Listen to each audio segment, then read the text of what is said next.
Most businesses own assets that are used for several years. When a company acquires a vehicle or builds a plant, it is reasonable to expect that the asset will be part of its business operations for the next 5, 10, or 20 years. At the same time, it's clear that these assets won't be used indefinitely, as they will become old and obsolete. During each period, a portion of the cost of these assets is being used up. The portion being used up is called depreciation. The economic meaning of depreciation is that, year after year, the asset becomes older and loses some of its market value. Depreciation is shown as an expense in the income statement because the asset has been used by the business, and this is a cost that should be accounted for when calculating the company's profitability. Imagine that a firm buys a vehicle for $30,000. The vehicle has an estimated useful life of 8 years.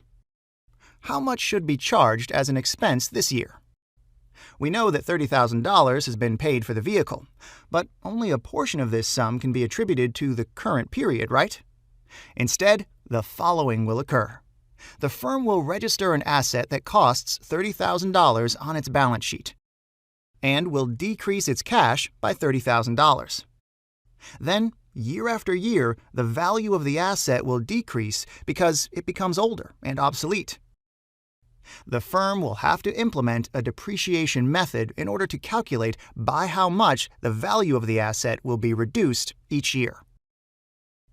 Two main methods can be used to calculate depreciation: straight-line depreciation and depreciation based on use. The straight-line depreciation method does the following. It considers the initial cost of the asset and its salvage value, which is how much will the asset be worth at the end of its useful life. Let's say that, in our example, the salvage value of the asset will be $6,000. Then we will calculate the difference between $30,000 and $6,000, which would give us the amount that will be depreciated throughout the useful life of the asset. $30,000 minus $6,000 equals $24,000. Given that the asset will be used for 8 years and we will apportion the depreciation expense equally, we will have $24,000 divided by 8. So the annual depreciation calculated with the straight-line depreciation method will be $3,000. Very well. Now let's look at the activity-based method. The firm can estimate that the vehicle's useful life will be 200,000 miles and assign it a salvage value of $6,000. Right, so $30,000 minus $6,000 equals $24,000. Let's divide this number by the vehicle's useful life. We have $24,000 divided by 200,000 miles, which equals 12 cents per mile.